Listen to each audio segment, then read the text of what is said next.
Welcome to Three the Hardaway, aka the three-man jail and weave, aka the best big three since LeBron, D-Wade, and Boz, live on YouTube on a Monday evening. Gentlemen, I'm in the midst of watching this game, and I'm really sitting here like, damn, the Miami Heat got 19 points, and it is 8 minutes left in the second quarter. Damn. That is crazy. At home. At home, yeah, at home too, man. It's kind of rough. It's kind of rough right now. But yeah, man, welcome back. We are here again to discuss the NBA playoffs. If you are here on YouTube, leave us a like, subscribe to the channel, and of course, drop a comment in the live chat to join the discussion. We on any podcast platform, Apple Podcasts, Google Podcasts, Spotify, anybody podcast. We there. Help us out, support us. If you don't know who I am the walking bucket providing instant offense. It's your boy Savage. Up here, we got the coach on the sidelines, take them to school on and off the court. And when I say it's really shitty, it's really shitty. Sheedy, how was SmackDown, man?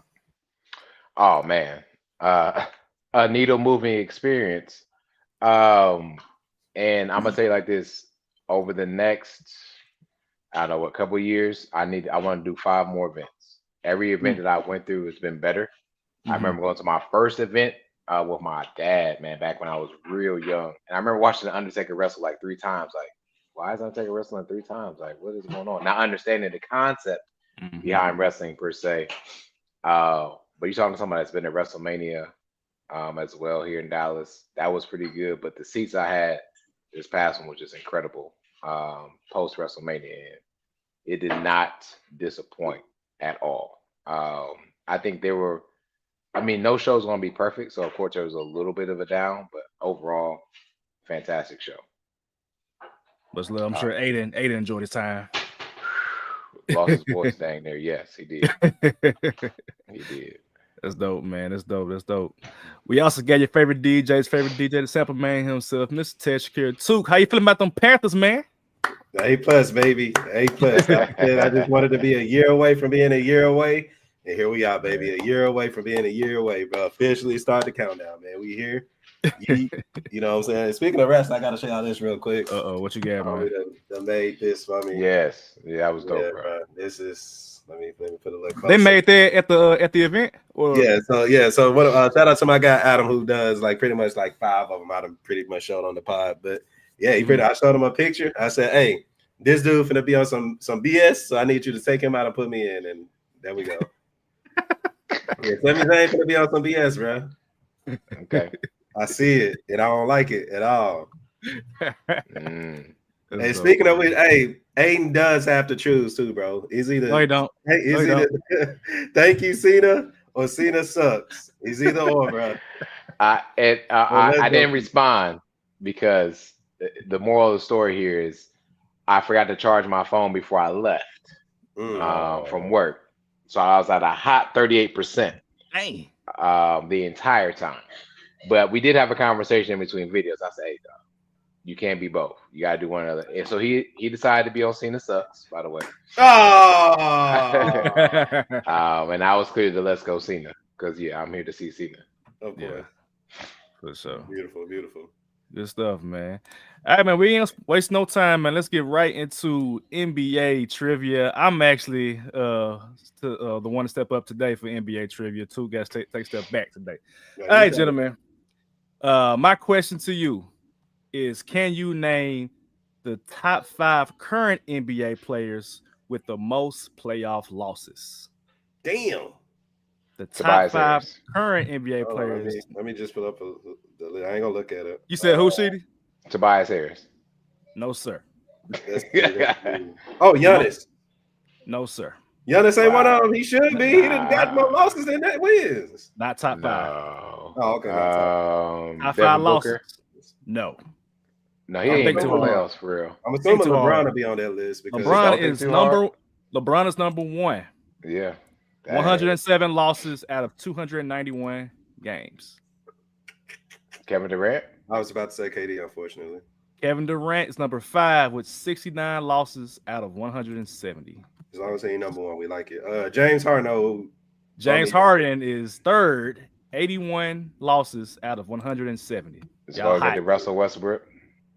Russell Westbrook is not. He is on that. He's number 6 actually. He's outside. Wow. Outside. Okay. Paul George.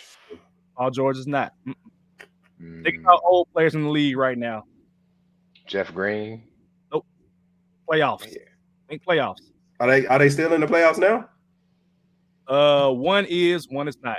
One didn't make the playoff. So I'm gonna go Chris Paul. Chris Paul is number 4. Yeah. He had 73 losses out of 149. And we just need number 2. And he's number two is still in the playoffs. And number 2 is still Michael Conley. Not Mike Conley. Good guess though. Not Mike Conley. Guess, yeah. Mike Conley and them, I think, played this player in the college championship. Not Damian Lillard. What was your clue about Michael Conley? I said Mike Conley. I think they played them in college in the championship, if I'm not mistaken. Another hint. God. This player's college won the championship this year. I was just about to say he played for Florida then. Mm-hmm. Yeah. No, Joakim don't play no more. Teammate of Joakim Noah. There you go. Mario Chalmers still not in the league. Not Chalmers. That's Kansas. Al Horford. Al Horford. Yeah. Al Horford is number 2. 89 losses out of 190. Man, all them Hawks. All them Hawks against LeBron. They go 6-7 games. Okay. So to reiterate, the top 5 current NBA players with the most losses, playoff losses: LeBron number 1, number 2, Al Horford, number 3, James Harden, number 4, Chris Paul, number 5, Kevin Durant. Yeah. Is that a stat that helps his go case or not? I mean, it means that he's been in the playoffs a lot, and he's lost. I mean, he's played a lot of games, so that means that it's going, the distance with 7 games probably. Yeah. But he has lost a lot of games. But then again, he's won a lot of games as well too. So yeah, there's a trivia as well that compare LeBron's playoff wins since 1997 to other franchises. Yeah. And LeBron has more wins than some franchises, and that's with a 7-year head start. I think the Warriors were one of them, the Heat were one of them, and clearly other teams too. They're on that list. I'll figure that out. Hornets, Kings, Grizzlies. I'll tell one of them baby teams we talking about later in this podcast. Pretty sure you got more dubs than them. Ain't not talking about the Raptors, ladies and gentlemen. About the team that was up there with them once upon a time. Wow. All right, man. Let's get right into NBA news then. The only bit of news I got today is that Damian Lillard did indeed tear his Achilles the other day. This is after he had the blood clot situation a little bit earlier in the season. So not only is he out for the season this year, I mean, it's an Achilles tear in late April, about to be May. Yeah. So you can assume that Dame is not. I wouldn't even play next year if I'm Damian Lillard, because what's the point to come back in February, March of next year? And the Bucks are probably not going to be good. Is Giannis even going to be there? Is the question, because the team around Giannis right now, Kyle Kuzma has been a disappointment. You don't have Chris Middleton. You don't have Drew Holiday. Brook Lopez is probably going to be gone at some point. Somebody's going to pay him. I saw somewhere where the Lakers were the betting favorite to get Brook Lopez to play center for them. So Giannis might not even be there in Milwaukee. So if I'm Dame, why would I even come back in the first place, man? But it's unfortunate for Damian Lillard. You can see it when he fell down. He kind of was just like, "Yep, I know it. That's what it is." So it's unfortunate for Damian Lillard, man. This is a top 75 player. Some debated. I debate that, but I mean, he is without a doubt one of the best players to ever play the game of basketball. It's just kind of unfortunate for him to kind of have his year derailed by blood clots and injuries as well too. Yeah, that's all I get for news, man. I don't know if I have any thoughts about that. I don't have thoughts about the injury per se. But I think in terms of news, I think something needs to be done in the final 2 minutes of every game, maybe, to justify there's a foul that wasn't called. We'll get into that. Eric calls. I think we need to start to investigate that now, because to me, it is me personally, game 4 is a huge game. Game 4 is either you tied up 2-2, you go up 3-1, or you go down 1-3, or the series is over like it is in Miami. So to not get that call correct, but then to talk and like, hey, yeah, we missed that call right That's after the crazy. game went That's off. crazy, bro. That's insane. I would go crazy on Pistons fan. I No. would go absolutely crazy Let's because you back up. can't. Let's get right into that one since we're already talking about it right now. Yeah. Knicks and Pistons. And so game 4 was that yesterday? It was yesterday, right? Yeah. And the Pistons were down like I think 16 and 18 at one point, fought all the way back to get up, I think 11 or 12 at one point. And then the game, the series has been tight in general. Like this is a I won't say evenly matched, but it's well contested series. And so towards the end of the game, you know, Cat hits that big three. Crazy, Cat was going crazy. Cat was going crazy. Tim Hardaway Jr. was going crazy. It was just, shots were being made in that game, bro. But it comes down to the last possession, and you know the ball kind of goes around. It gets into the corner, and I believe that was Hardaway. They had the ball in the corner right for three, and then Josh Hart contested. Very clearly hits Tim Hardaway. I ain't gonna lie, he hit Tim Hardaway, and no call from the referees, and the Pistons lose that game at home. The Knicks go up 3-1. To Sheedy's point, that changes the whole entire outlook of the series, man, because you're not tied 2-2 going back to New York with the game back in Detroit in your back pocket. Now you got to win game 5 or this John over with, and it hurts a little bit more when you come out and the last 2-minute report says it was actually a foul call. Bro, it's the playoffs. If that's the call, fix that shit in that moment. I don't understand that. So I'll be pissed. And JB was pissed on the court. He was about to kill somebody on the Knicks roster. Like, hey, what we doing, bro? This is the wrong call. So yeah, I don't even know how I would act in that moment as a player or as a coach. I'll be beside myself, honestly. And it was blatant. Yeah. Like the shot was short tremendously. Tim Hardaway, for everything he's done in his career, he's not going to come up that short on a shot unless something is wrong. Josh Hart didn't contest the shot in terms of blocking a shot to alter it that way. His body contorted into Tim Hardaway. That bump was enough right there, to your point. Called a foul. The ref was standing, could have been no more than 6 feet, like he had COVID right there. Blow the whistle. Come on, E40, blow that whistle. Put Tim Hardaway on the line, make him earn it, make them earn the win. But to lose it like that, I hate this. This is why you don't, gentlemen and ladies that are watching, that are play basketball, you never want to leave the game in the hands of the officials. Ever. Do whatever it takes to not have that happen. But unfortunately, you know, as Savage mentioned, this series has been going back and forth. Unfortunately, it did come down to the refs, and the refs did not blow the whistle at all. So that's all I got to say about that one. Man, just as a fan of both teams, I just hate for this kind of game to end this kind of way. And we come on this podcast and say, "Oh, this is why it rains it down. Oh, this is why it rains it down." And we look again with plays like this where it should have definitely ended another way. We let the refs determine what happens, and I don't know, like what are we supposed to do with a "Hey y'all, I'm sorry" with an email apologizing to the Pistons fan base and the team? Like, oh, in the playoffs at that, bro. In the playoffs. It's not the regular season, playoffs, bro. That's crazy. And like the thing is, they were letting them play. They've been letting them play out series. I can't even just put them on this game. They've been letting them play out series, which is what we want as basketball fans. But at the end of the day, man, if it's a blatant call to determine the game, especially that blatant, like you said, something got to be called, bro. So it's like, now what are you going to do? Are you going to try to call in favor for the Pistons next game? What are you going to do? Like, how can you make this up if it's any way possible that you can make this up? Like, the NBA got to do better, bro. Yeah. Welcome to Adam Silver's NBA. Yep. My favorite phrase now is welcome to Adam Silver's NBA. It's what it is. It's what it is, man. It's a difference, bro. Yeah. And I think that the Pistons, they did win in New York. What was that game 1 or game 2? I can't remember which one it was. 2, I thought. Yeah, game 1 they lost. So they very well can win in New York, and I feel like the NBA owes them one. I'm not gonna lie, they owe them one, bro. I ain't saying you gotta rig the game, but if you're gonna make some questionable calls, now's the time in favor of Detroit. If you're gonna do that, because that's I can't imagine that as a fan of football, basketball, where it's a blatant missed call that you miss. I would be going crazy right now. especially because the series, like we said it before the series started, the Pistons can win this series.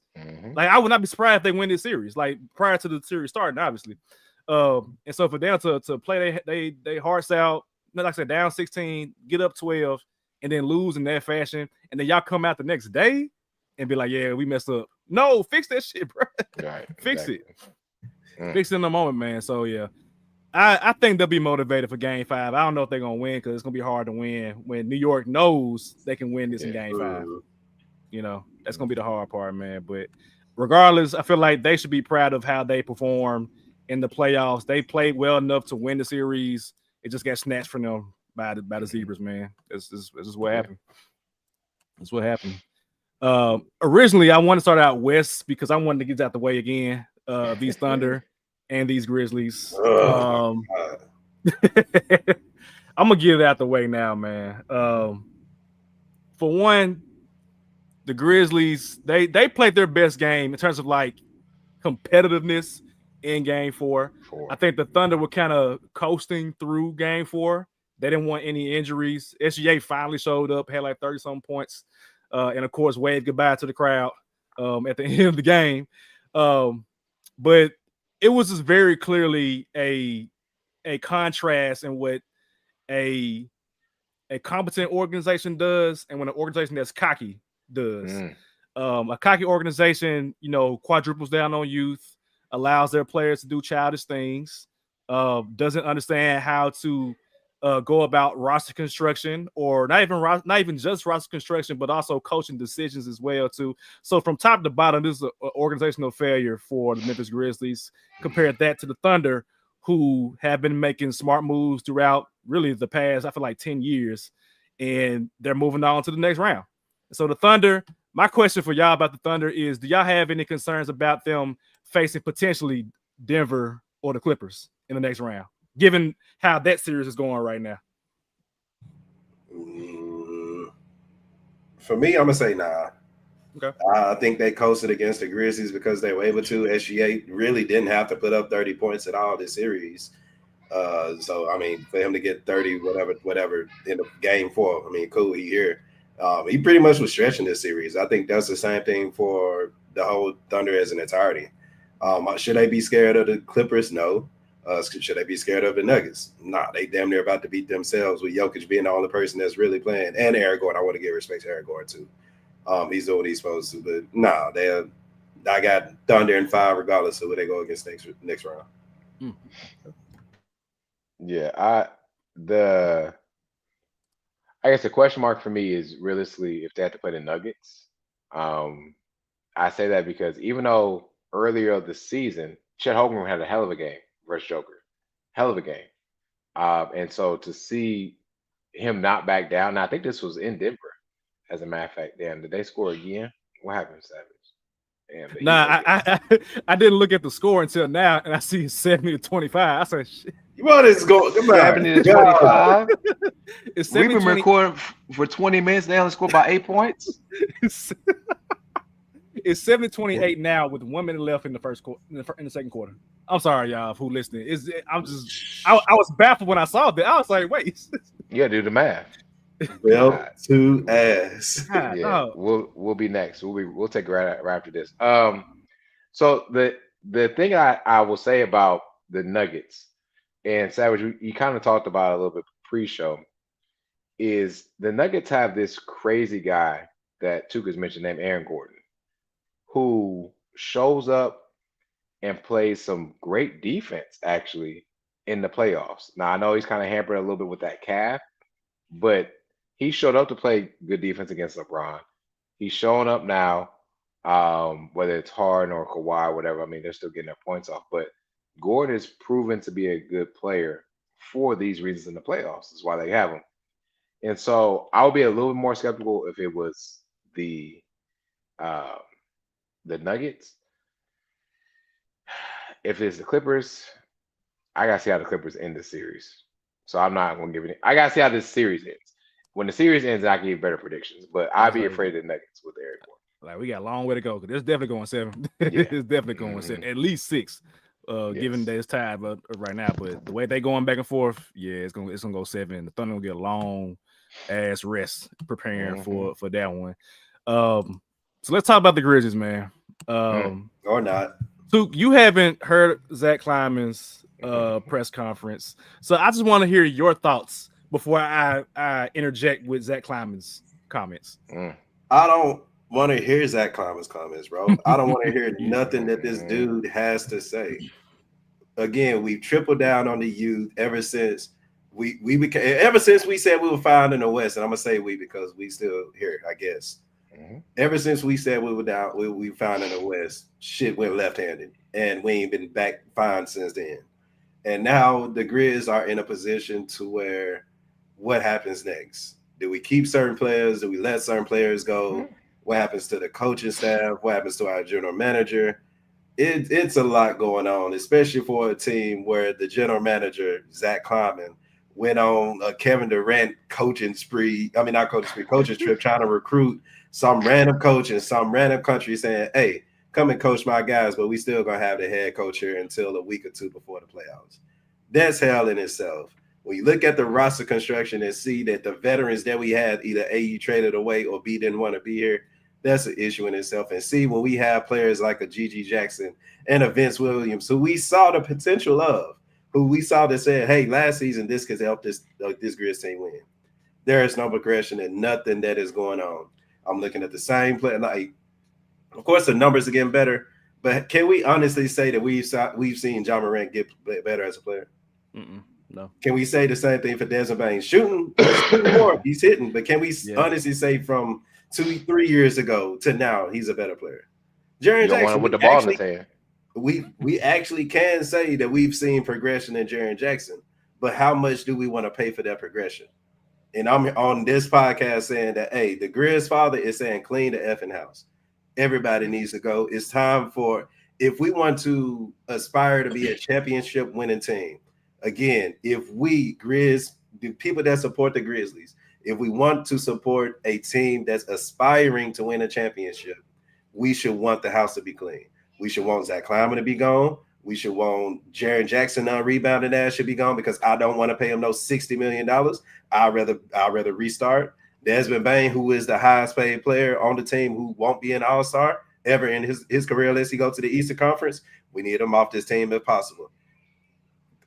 I would take, again, this is my full heel turn. So again, Grizz Nation, I'm here. If it takes for us to get rid of Ja Morant, then damn it, that's what we need to do. Because again, I understand how much we love Ja Morant, how much he means to the coach of Memphis, how much of a superstar he is. But ladies and gentlemen, the last 3 years has been hell as a Ja Morant fan. The last 3 years have been pure hell as a Grizz fan. And this isn't just on the court. It's off the court. He can't play. And when he does play, we got to make sure I don't want to say babysit him on what he got to do, but damn it felt like we babysit him into making sure he becomes a superstar that he wants to be, that he's supposed to be, that he is. Do I see him being a superstar in Memphis at this point? I'm sorry, but absolutely not. And if these are the things I'm check marking and these are the cornerstones of our franchise to this day, I don't like where I'm seeing. And to the point of, have we, have the Grizzlies done a great job of going from the core four, going to the green ground Grizz to now? We failed.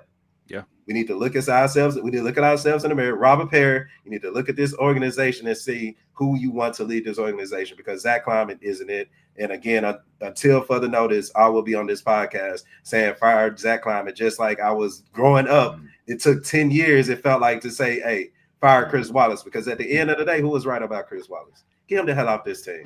Who's going to be right about Zach Kleiman? The sooner we get rid of him on this team, the sooner we get better organization from the top that's going to trickle down to the players, then I'll be able to come on and say, okay, I know what we're doing as an organization. But as of now, I'm a pissed off Grizz fan, and I want to see better for this team.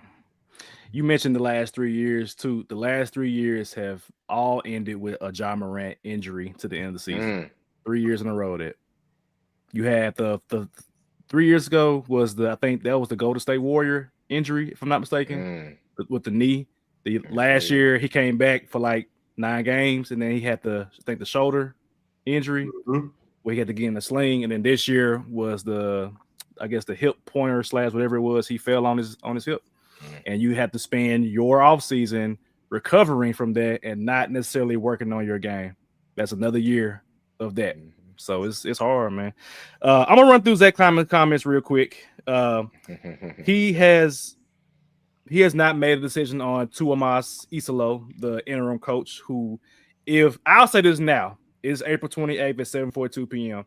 If he brings Isalo as a coach, I have no comments about the Grizzlies until they fire Zach Kleiman and get rid of Isalo. I have no comments until they prove me otherwise. Till information changes, I will be out on that. This team does not need a European coach. This team needs a veteran presence that can be melanated or not. I take Chris Quinn, Sheedy, whoever come in and just do something with this team. If they don't bring in a coach that's a hard ass, I can't rock with that personally. I have my deal breakers as a fan. That's my deal breaker. You got to bring in somebody that's going to be tough on the players. That can be a player itself, a veteran player that come in and be like, we ain't doing this shit no more, or a coach that come in and say we ain't doing that shit. So that's just my opinion. Zach Kleiman says the priority is to sign Jaren Jackson Jr. That's his priority, to sign Jaren Jackson Jr. I've heard from like John Martin on 929. He said that he would just let next year play out with Jaren, since you don't have to pay him until the year after next year. So Jaren still will make about $20 million next year. So you can just let it rock next year and then decide to sign him after that or trade him at the deadline, however you want to do it, depending on how things go. He also said they should have kept Jake LaRavia, basically, which I mean maybe crazy. Which maybe I guess, because I mean anybody else playing for the Grizzlies, but nah. When Zach Kleiman said that, I said this dude is trolling us right now. He is literally spitting in our face right now that he should have kept Jake LaRavia. I don't understand that, because how was Jake LaRavia supposed to guard anybody on the Thunder? SGA, J-Dub, Chet, like Caruso. I don't ain't no way, bro. He was non-committal about Desmond Bane. I will say that.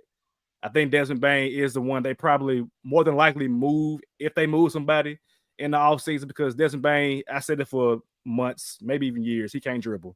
And you getting paid the most money. If you can't dribble, at least be Jaylen Brown, is what I'm gonna say. Yeah, that's pretty much it, man. The vibe that I get to, and I'm sorry to tell you this, the vibe that I get is Zach Kleiman will be the GM next year. He hasn't been fired yet. It's now Monday. He hasn't been fired. I think that Zach Kleiman will be the GM. I think that Tuomas Isalo will be the coach, unfortunately. Unfortunately, bro, and because I know the Memphis Grizzlies cursed organization, and me being a fan of this team growing up, I feel the same way.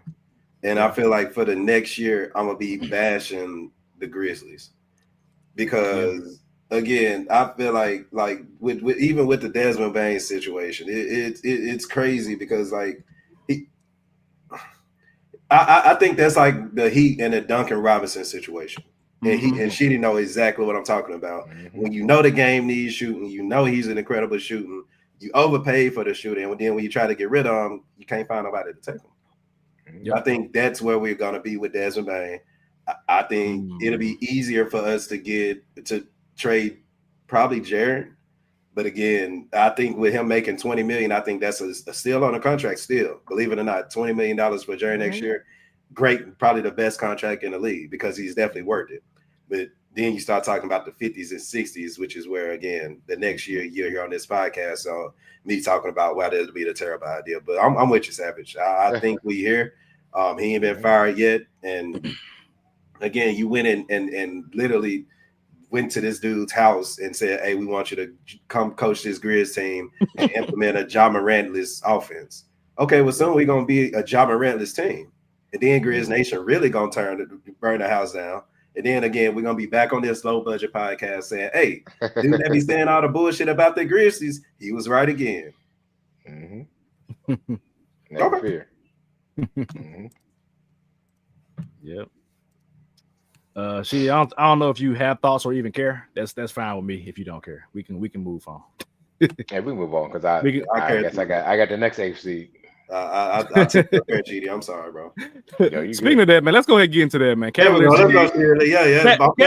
and Heat. I mean, look, I keep it a buck for the podcast listeners. I have not watched this series because I know how it's going to end.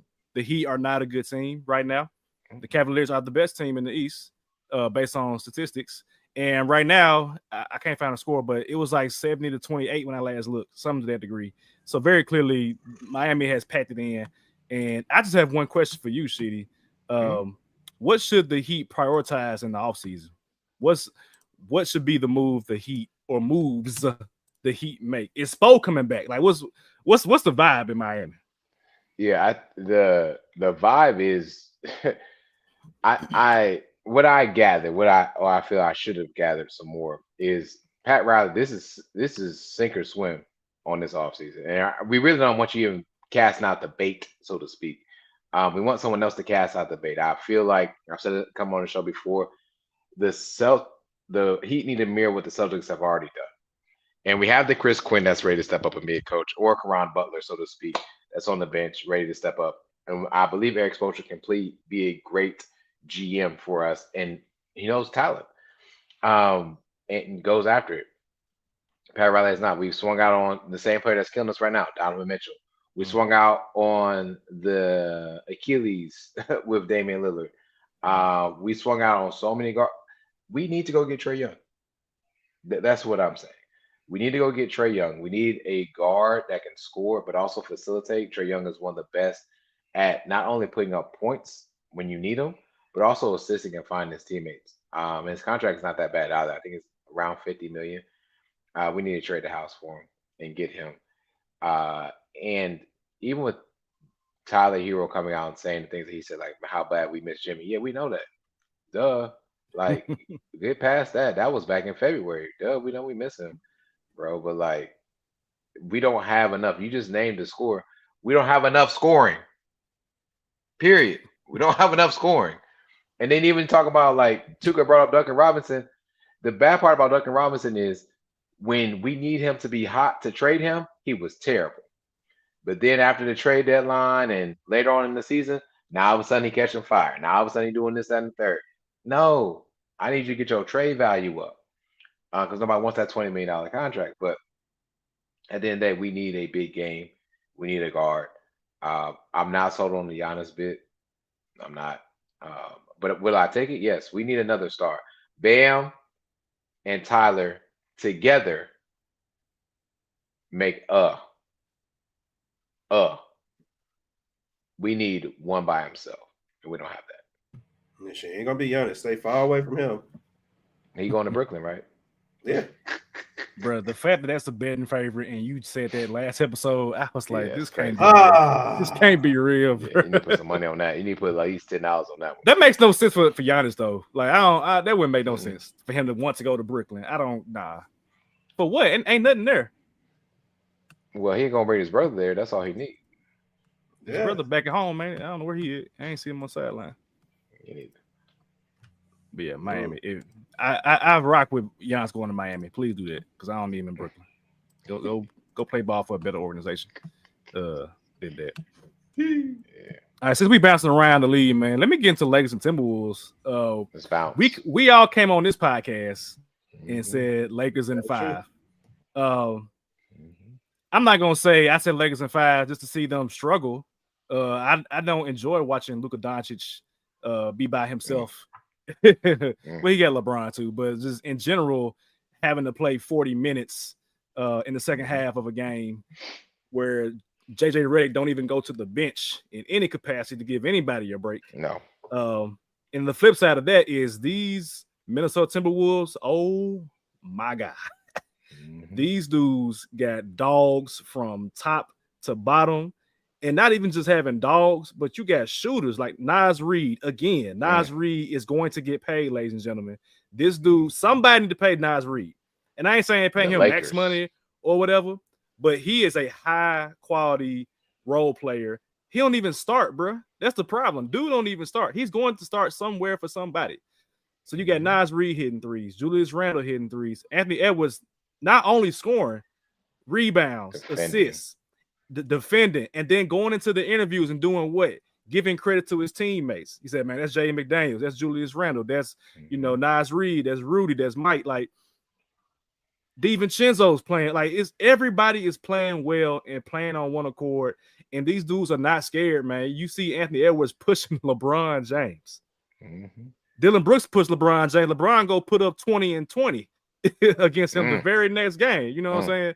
So Anthony Edwards, I mean, I go back to that thing with the Olympics, and he talked to President Obama, and he said, "You better tell these boys I'm the truth."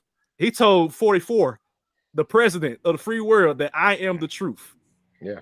To have the gall to do that and come out and actually do it, that's who you are seeing. What we talked about 2 years ago on this podcast, that's the MVP of the league type stuff, where you not only are talking the talk, but walking the walk as well too, man.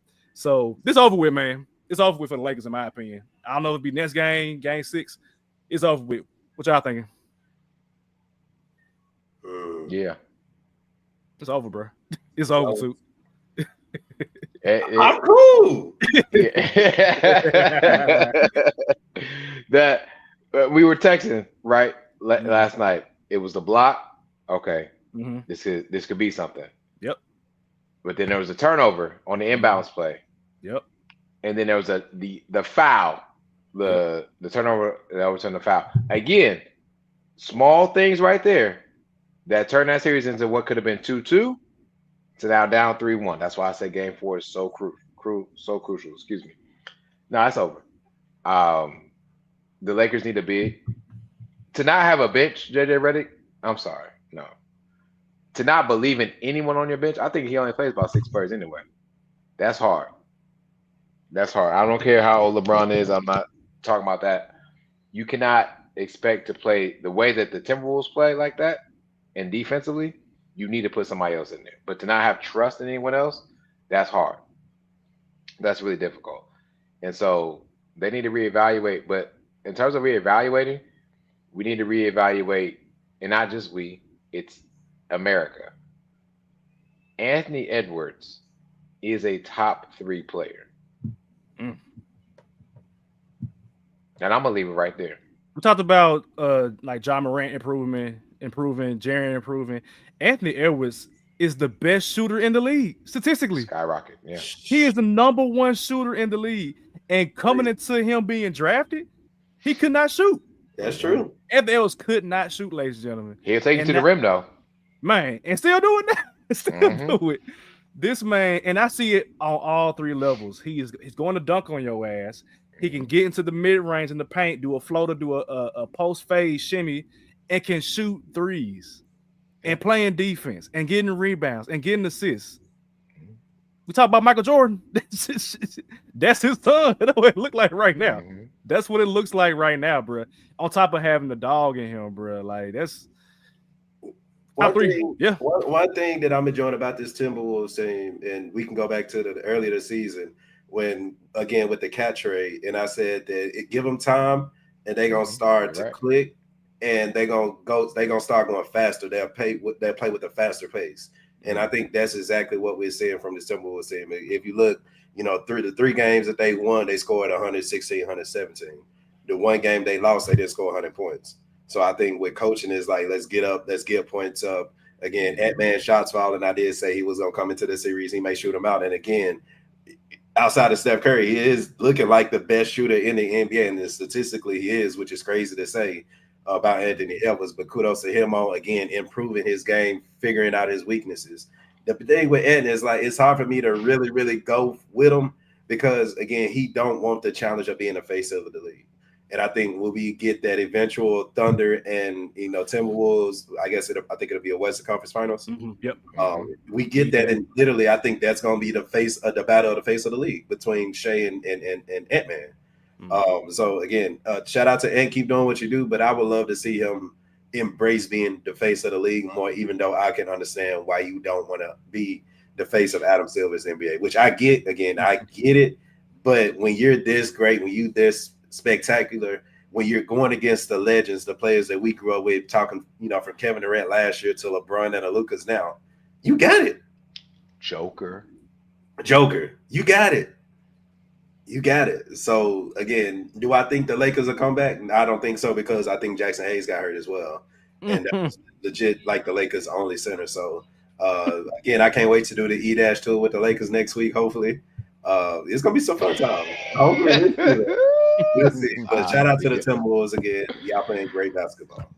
Yeah. If the Lakers gonna be interesting because I know they made that Luka trade with the future in mind, that's the right thing to do. And Luka has a player option the year after next. It's like $48 million. Not plot, but spoiler alert, he is opting out of that. That ain't enough money for Luka Doncic. If SJ about to make $80 million, I know Luka want $80, $81, $82 million. He ain't making $48 million. That ain't happening. So yeah, it's gonna be interesting for them because I'm wondering at what point is LeBron like, all right, man, I'm gonna be 41, 42. At some point, you're gonna be tired of playing. Yeah, it's gonna happen at some point, man.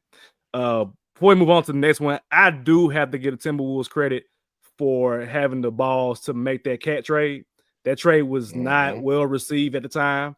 Not a lot of people saw the vision. I for sure didn't see that vision. Given that Cat is the best shooting big man in the NBA, he proved that again last game. Ever. My bad. Ever. You're right. But Julius Randle, like I think I was talking to Candy about it in the DMs on Twitter, and she was saying that Julius Randle basically is replacing what Anthony Edwards did more often than not, attacking the basket, doing the dirty work, getting into the paint. And Ant has expanded his game in place of Cat shooting the threes now. You know what I'm saying? So that's evolution for the Timberwolves. That's having the guts to say, you know what, Cat is like one of our most, storied players in our franchise's history, but we know that Ant-Man is the truth. Like that's the player that we want to build around. And we said it on this podcast, Anthony Edwards is who you're going to build around. And so that's what they did. And I know they're a 6 seed right now, but we're seeing them compete at a very high level to where they can play with anybody out west, I think. So shout out to them. It's an uncomfortable conversation that had to be had within that franchise. And look what that ended them. Yep. Where they at. Say it again, Sheedy. An uncomfortable situation, an uncomfortable conversation, an uncomfortable move had to be had in order for your team to progress. Yep. That's facts, man. And we can leave it right there, man. I love it. We can leave it right there. Next one, Nuggets versus Clippers, man. If you haven't watched any series, ladies and gentlemen, at least watch this one. At least watch this one, bro. The last game was a game-winning 0.1 second on the clock, alley-oop dunk. I don't care what nobody say. That was a pass. That was a pass. Yep, that was a pass. That was a pass, bro. That was a good pass, Jokic. How the hell you doing that? I have no idea. Perfect pass. And you know what, too? I went back to look at this, and I was like, okay, I see Aaron Gordon. He's on the other side of the goal, on the far end in the corner. I see Jokic at the top hash. Jokic does an upward nod. If you look at it, he did an upward nod, and then he just threw it up, knowing that Aaron Gordon was going to go get it. So I went back and looked. So if you ever get a chance, go back and look at that. You see Jokic do a nod up with his head, and then Aaron Gordon just happens to be right there to get the game-winning dunk at that point, man. Aaron Gordon and Jokic will be teammates for forever until one decides to leave. Like the match made in heaven, bro. I love when that trade happened. I still do. One of the still underrated trades ever. Yeah. There was a play where Jokic found him. I think I don't know if it was an eye fake or a head fake, but somebody ran to the corner to go guard. I think it was Christian Brown or whoever was in the corner, maybe Michael Porter Jr. And Aaron Gordon was just right there under the goal, wide open by himself. They just got so much chemistry that just works, man. For real. Yeah, it's going 7. That's all I can say about this series. It's going 7. Y'all got still. You know me. I'm still rocking with the Clippers, man. I think the Clippers should have won that game, but Jokic was Jokic. That's all I can say. That's all I can say, man. But yeah, I think Kawhi got another head turner ready to go. He got another 20, 25, and 25 for sure.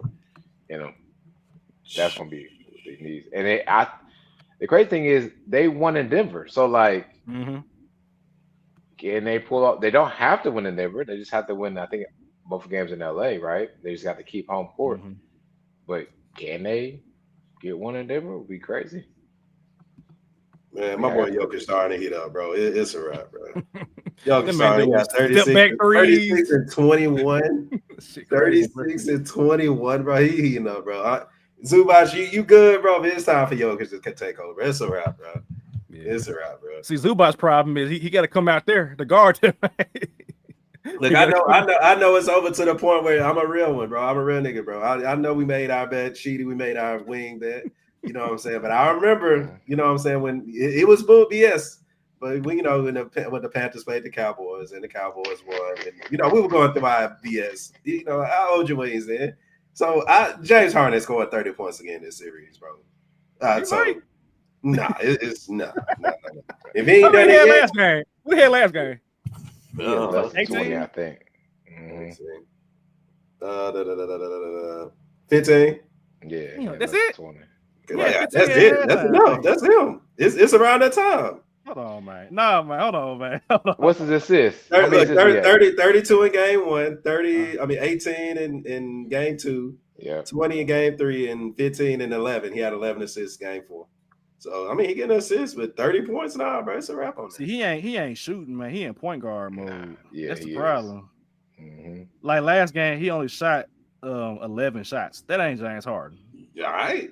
Game 1, he had 22, and then 17, then 14. He's just slowly not taking shots anymore. He's slowly getting tired. He's slowly getting outplayed. It's around that time. I told you. I made that bet for a reason. I know James Harden. Yeah. I know him better than he know himself. James, man. He looks spry though. He ain't fat. He at least moving well, dribbling the ball. He don't like he's exhausted. And when the shot go up or the shots he ain't taking, it's either or. He in point guard mode. That's what I'm gonna say. He in point guard mode. Go for it. Get your assist. Right. All right. Next, Rockets versus Warriors, man. Jimmy Butler is back apparently tonight. The Warriors are up 2-1 against the Rockets. She now was talking before the show. Jalen Green he's losing. Draymond is officially in his head. Did y'all see what Draymond said to Jalen Green? He talked about the fingernail. The fingernail? Oh man. Elite trash talk, bro. Because this is me. This is me personally. It's nobody else. I'm not slandering nobody. Mm-hmm. My son not painting his nails. We're not allowing that in my household. Not allowing that. Man, let's see, they're gonna get a hold of it. He gonna come home. No, look, that's cool. That's fine. Okay, if you're at home and you want to practice, like that's cool. I'm not going out to the basketball court with painted nails. You know what I'm saying? That is easy pickings for somebody like Draymond Green. Like, how you talking trash to me, pointing a gun at me, and you got black fingernails, bro? Right. What are we talking about, bro? So Jalen Green, he crashed out. I don't know if y'all saw the video. Jalen Green was going crazy, and Draymond was just like pointing to his nails, messing with Jalen Green. So I know Jalen Green, he is done. He's checked out for this series. I don't think he's gonna ever be right. And you got Jimmy Butler coming back as well too. Jimmy Butler, like, man, I continue to have to apologize for thinking that this wouldn't work with the Golden State Warriors. For whatever because Jimmy Butler be getting on folks like it ain't nobody's business. Him and Buddy Hield, whatever friendship they get, I love it, bro. I love that Jimmy Butler with a veteran friendship, bro. He stayed with a veteran friendship. I love that he holds Buddy Hield accountable. Tell him stop dribbling, shoot the ball or pass it. Whatever you're gonna do, don't even pat the ball. You are a shooter. Shoot the ball. And sometimes you need that on your team where somebody's telling you stop overthinking, stop doing too much. Keep it simple, stupid. Like, just shoot the ball if you are a shooter. That's it. Don't dribble, just shoot it. And that's what Buddy Hield is. Buddy. Not a dribble buddy, a splash buddy. Shoot the damn ball. You right. And then he also, some people had the point where they thought Jimmy Butler his ego would get in the way of him playing with Steph. He understands that he is Robin to Steph's Batman. And he we call the bat signal, Steph Curry doing his thing. Like, that's what you need from a Jimmy Butler, or really on anybody saying you need that sort of veteran on the team. So I picked the Lakers to go to the finals, but the Warriors, man, I ain't gonna lie. From a 7th seed, that's crazy. I asked you last year too. Was it last year when I said, will Steph win another ring? And you said, yeah. I remember you say the whole world got on my ass. Steph will win one more ring. I'm telling y'all. I can see it with Jimmy. I can see it. 1-4. I can see it. Then we all gonna have to when everybody had that Bron GOAT talk, it's gonna be like, well, Steph Curry was kind of here too. Kind of. Shout out to Steph, bro. He did it. Where are y'all with that? If Steph wins a 5th ring, like what does that mean for him compared to like LeBron? In terms of like the conversation anyway. You got to put him in there, especially later in your career. The reason you won the other 2 times was because Kevin Durant. So you've been able to kind of erase that from a lot of people's minds, especially when you winning over the Celtics. If he win one more, especially this year, in a Western Conference where this many teams are this good, you got to put him in that conversation as one of you got to put him up there, bro. Because as much as we talk about the LeBron era and how much LeBron been in the playoffs, Steph been in the playoffs just as many times, damn near, and he's won. He won more. I think if this Steph Curry, like this year Steph Curry wins it, then I think there is a conversation that he surpasses that because you're talking about a 7th seed, winning a championship. You're not talking about a 1 through 4, nothing like that. A 7th seed, and this team would have been constructed mid-season. And so there's a lot of small factors. They were like 9th or 10th when they traded for Jimmy Butler. Mm-hmm. Yeah, they were damn near outside the play-in, as a matter of fact. Because matter of fact, they might have been 11, 12. We had an episode where we gave people grades. I gave them an F because I was like, this is not what the Warriors want to do. They're not a team that they're not a play-in team. They're not like an outside the play-in team, bro. So especially outside of the season they started off with, season, like they started off on fire. Mm-hmm. Yeah, you have to. This has to be, if this continues, this has to be looked at a lot differently, and you have to give a lot of praise to Steph and Steve Kerr and that Warriors organization, because if they pull this one out, oh my goodness, you won't hear the end of this one. Especially for me. I get respect when it's due. I'm always open to change my mind. It's them in this small lineup just kill me. Every time I see them out there, it's like 4 guards. It's like Villanova from back in the day. It's like 4 guards and a random ass big man. Yeah.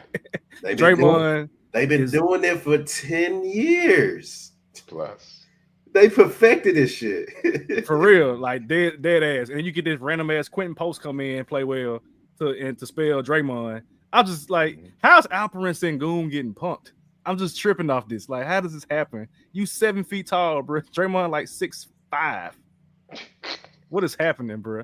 Why are these small players punking like Caruso? How is he punking Jaren Jackson Jr.? I just blows my mind. Hey, my God, you had to bring that up. Shots fired. Right. Caruso was putting clamps on Jaren. I didn't know Jaren Jackson was playing.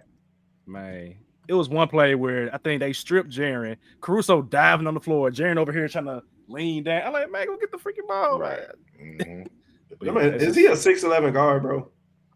Somebody said that he's a well, that was about Aldama Santi. How he's a 3, but 7 feet tall. Yeah. I mean, Jaren could be. That's what Cat basically is. Cat basically is a 7-foot guard, but he can rebound. So yeah, he's a big man, bro. He ain't gonna very well. He actually rebound,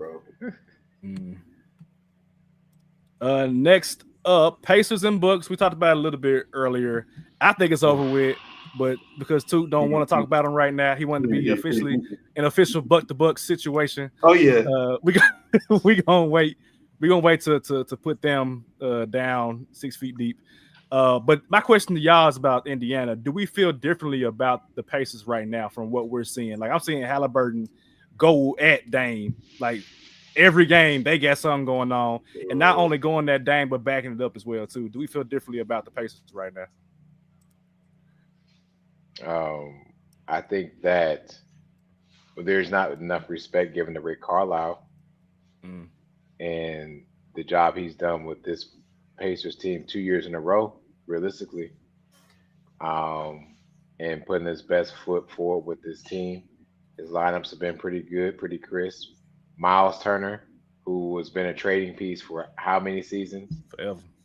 Being very impactful. Pascal Siakam, Spicy P drop out a 30-piece plus, maybe twice this series, but he's been balling.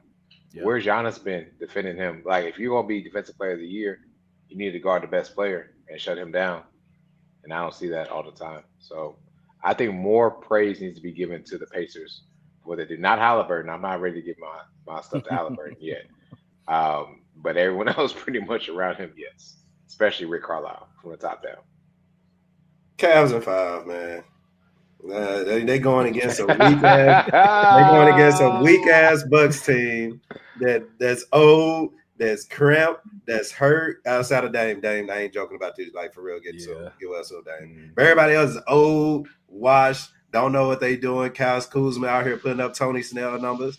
Giannis out here looking like the top 3 best player in the game. Oh yeah, he is. Even to get out yet again to another team that he should be beating. This. I can't wait for they eat ass to it.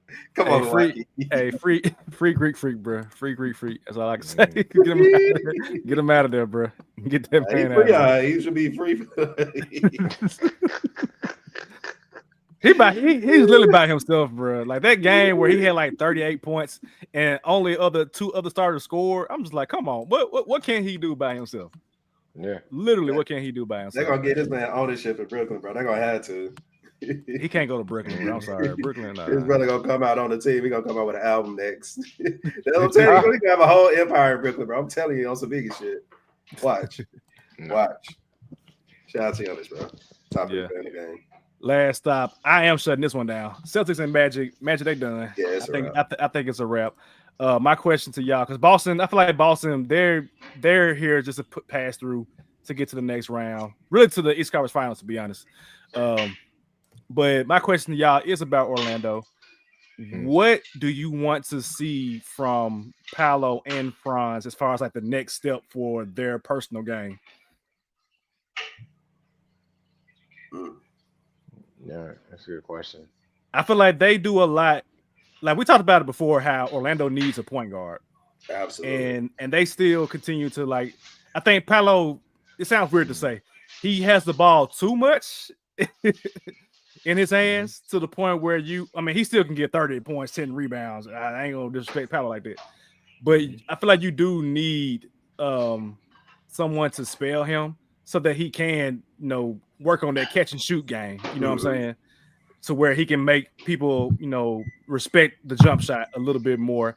And then if you respect the jump shot a little bit more, that leaves room for you to do a blow by and attack the basket. Again, 6'10", 250, you ain't stopping that going downhill to the bucket. But that does require them to acquire a point guard. For Franz is, man, he has had a bad series.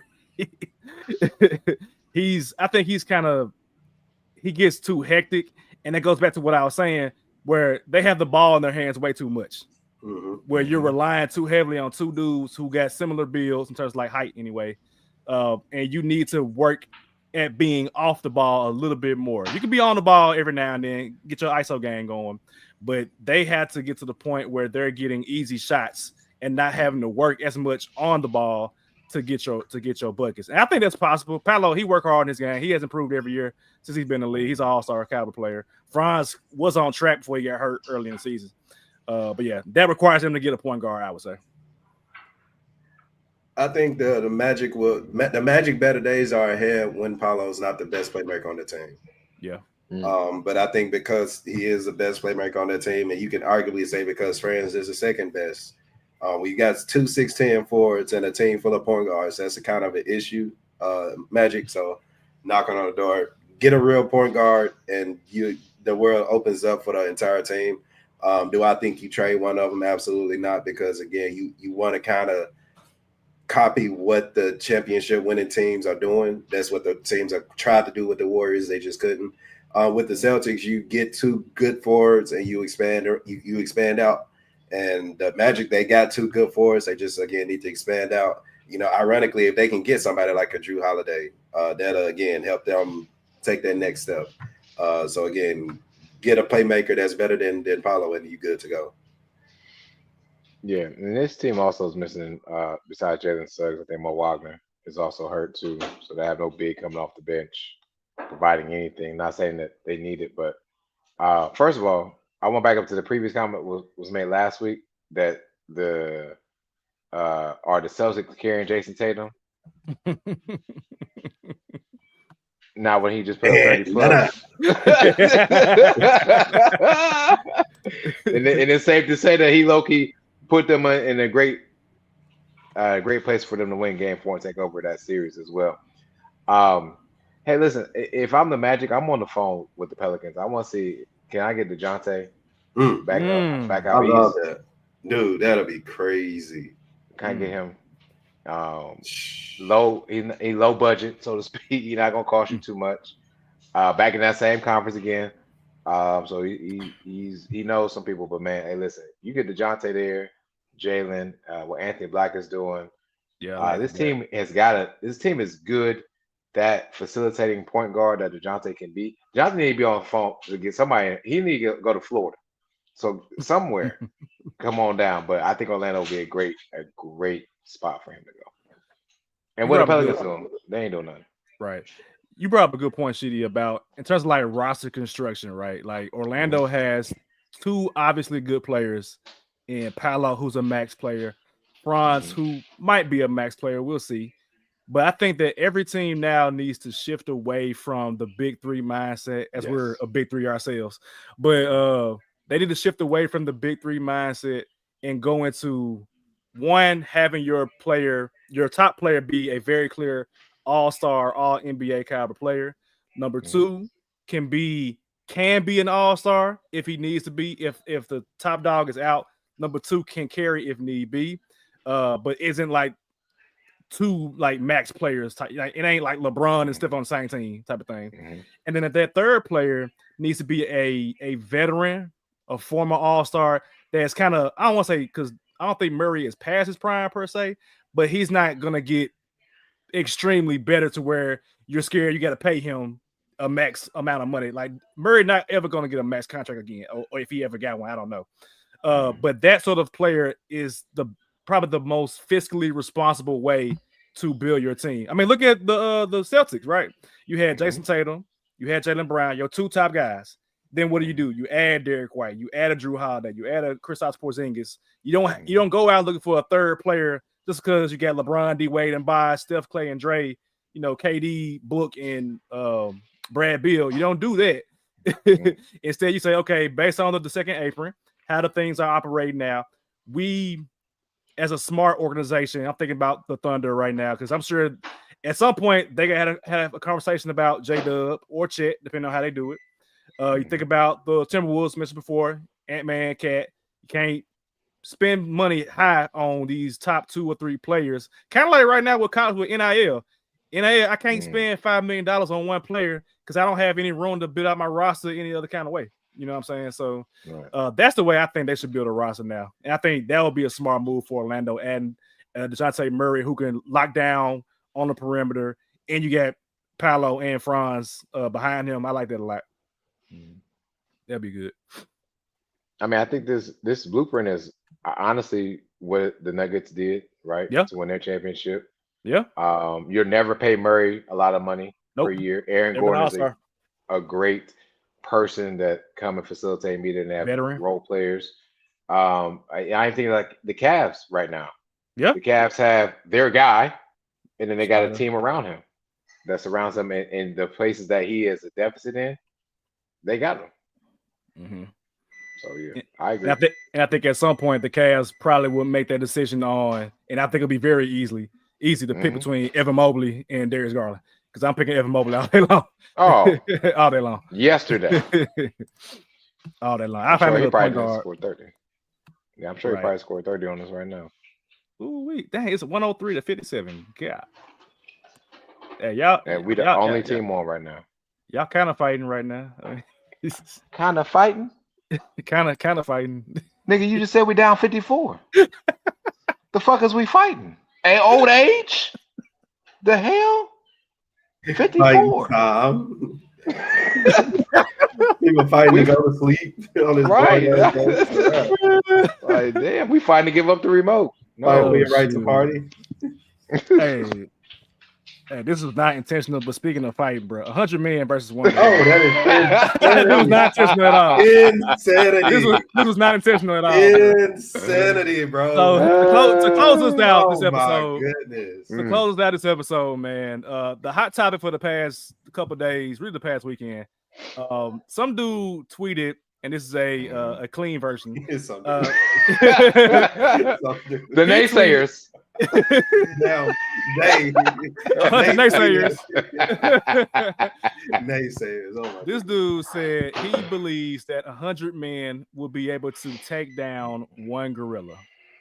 He thinks that if 100 men put their mind and their bodies together to overcome, they can do this against one gorilla. I just want to ask y'all, gentlemen, do y'all believe that 100 men could take down one gorilla? Why not? It's 100 men. 100 random men? No. Yeah, am I picking that matters too? Am I picking? Yes. Yeah. Because I'm picking like 25 of them gonna be the wrestlers, and we're only gonna be one of them. Yeah, I need UFC. UFC. Gonna be the other. We're gonna get Bronson Reed. We're gonna get Big. Yeah. We get all them big bumpers. So that's 20 on them right there, bro. So like the gorilla can't hold too much, bro.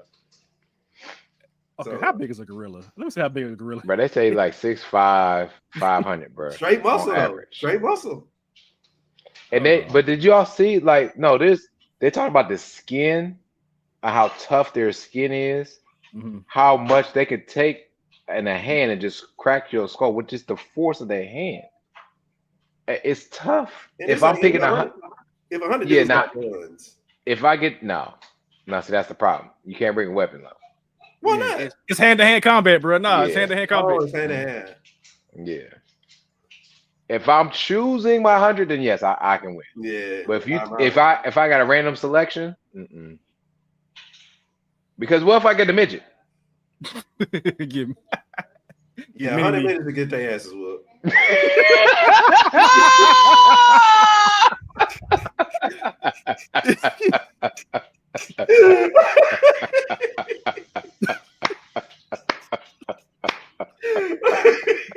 Be doing like a football. Yeah. Yeah. Oh, they getting cleaned up out. I'm sorry, y'all. No. My bad. So I asked ChatGPT, because I guess I did from Sharky. I asked ChatGPT, could 100 men defeat one gorilla? These are the facts. Number one, the raw power of a gorilla. A fully grown silverback gorilla can be 6 to 15 times stronger than the average adult man. 6? That's the low end. 6. So us times 2 is how strong a gorilla can be. It has incredible grip strength, powerful jaws, and can be highly aggressive if threatened. If the 100 men are unarmed, the first wave might suffer serious injuries or even death. That's my question. Yes. If it's 100 men, who is first? Because it ain't gonna be me. Who going first? It won't be. It won't be. And then if somebody goes first and I see what happens to him, why would I even go out and try? Excuse me. What can I'm sorry, I got this mixed up. This ain't where I'm supposed to be. My fault. I'm about my fault. No. Have we not seen Planet of the Apes? Have we not seen that movie? Hello. They had us in cages. They gonna just have to all go at one time, bro. On some disrespectful shit. Just go for it. Bruh, heck surround them 100 deep and just go for him at one time, and whoever he get, he just get. Hopefully he don't get. If y'all do this right, he don't get nobody. That's what I got to say. Because it's 100 do this right. If we do this right. Okay, so how do you do this right? Yeah, how is right? You treat it like a real person. Whoever behind them. It's not a real person. It's not a real person, bro. Well, I mean, you just gotta surround them and then just kind of just inch by inch and just go for it just go for it. The people behind him gonna have to do the most damage pause because he can only see forward. So it's like you're gonna have to kick him in the back of the head or something and get him on the ground and just start jumping into the nigga. I don't know. That's how you gotta do. That's the best way to do it. Wow. He can't be standing. You gotta take his legs out. You gotta take his legs out. You gotta drop kick him in the legs or something. Bruh said you gotta jump this man. You gotta do hood tactics. I mean, tell me a better solution. You can't one-on-one a gorilla, bro. Ain't nobody gonna one-on-one a gorilla, bro.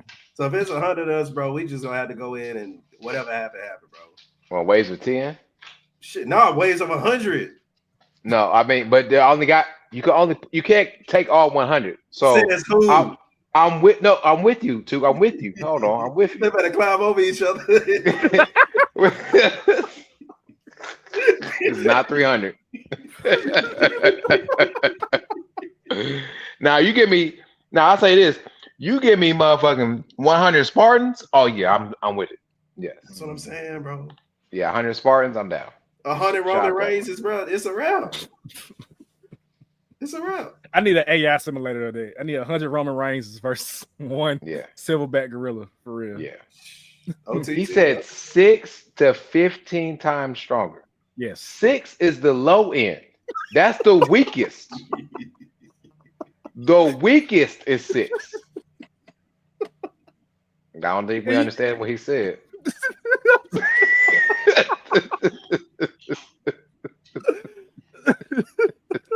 Here's the thing, bro. That's the strong hand. Y'all seen Scream, the scary movie too. His strong hand is 6. Okay. That's strong hand. I'm trying to think of somebody who's oh shit. You said what? Bro, Tarzan won, bro. Man. Tarzan beat the gorilla, bro. If Tarzan can do it, bro, 100 dudes can do it, bro. Are you talking about a movie? It happened. No, Tarzan for real. Tarzan's not a real person, bro. Ain't no way. I believe he is. Hell no. Hold on, bro. I would not be surprised if Tarzan was a real person, bro. What's Tarzan's last name? If Tarzan's last name ain't Williams or Jones or Johnson, Jackson. Yeah. All right. This is what Google says. Tarzan is a fictional character. For now. A feral child raised in the African jungle by great apes. So no, he is not a real person. He not real. George of the Jungle we don't know about Africa like that, like we supposed to, bro. I'm telling you, somebody. Matter of fact, boom, there you go. Somebody go to Africa and say, "Hey, yeah, can 100 of y'all take that? I need 100 of y'all with no weapons, no darts, no staffs, no food, just straight up hands, bare knuckles. What we doing? I'm with y'all. No, I'm not. I'm recording y'all. Toot said he going first. Because somebody need to see it. Yeah. Toot going first. I'm gonna watch Toot fight. She looking like Super Mario Smash Brothers, whatever it's called. Donkey Kong going crazy. Ain't no way, bro. Hey, shit, before we get out of here, man, I just saw a buzzer beater in the third quarter, 111 to 67.